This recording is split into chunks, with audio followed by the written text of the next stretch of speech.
beth ti'n meddwl di? Pam ti di meddwl y politics apathy ydy risen yn blwyddyn recent? Diweddar. Dwi'n meddwl lot o fai ar wleidyddion i ddeud y gwir. Di'r hanes diweddar ym Mhrydain ddim wedi bod yn dda.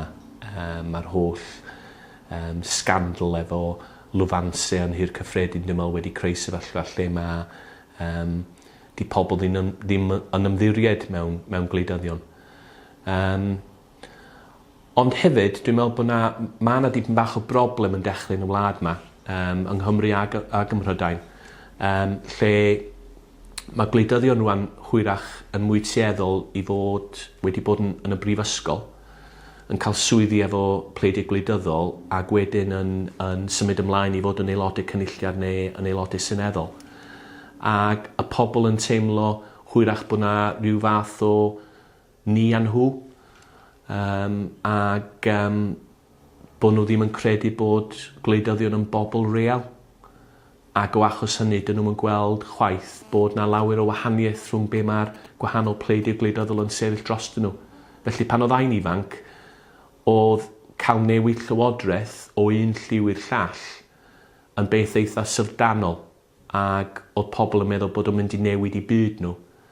Rwan dwi'n meddwl bod pobl yn meddwl, well actually, di'r lot yma ddim yn llawer iawn gwahanol i'r lot arall. Ac o achos hynny, mae'r sefyllfa o diflastod yma di dechrau.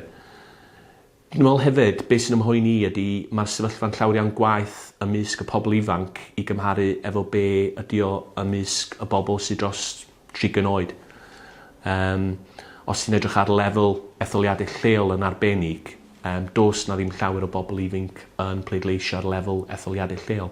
A be rai ni wneud ydy ceisio perswadio pobl bod gwleidyddion yn bobl real, bod ni ddim yna erbyn ni'n hunain i gael rhyw fath o fywyd moethus, a hefyd bod nhw'n credu bod ni ddim yn mynd i gyfaddawdi trwy'r amser, bod yna rhai pethau byswn ni ddim yn newid y meddwl drostyn nhw.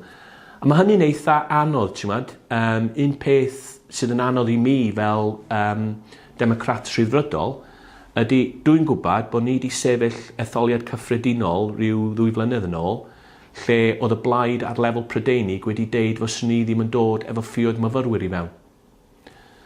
Ac, ti'n meddwl, dyn ni'n mynd i fewn i glymblaid efo plaid arall, ac o fewn 6 mis, dyn ni'n newid yn polisi. A mae hynny'n rhywbeth rhaid i bobl cymryd mwy o sylw ohono fo hefyd. Mae hynny yn creu sefyllfa lle mae'r rhaid i ni ar lefel Cymru wneud yn siŵr bod ni fel plaid ddim yn addo i wneud rhywbeth fyse yn creu problemau neu anawsterau ni os oes ni o fewn llywodraeth. Achos os dyn ni yn creu sefyllfa lle mae pobl yn credu bod ni wedi torri'n gair, mae hynny yn ychwanegu at y diflastod.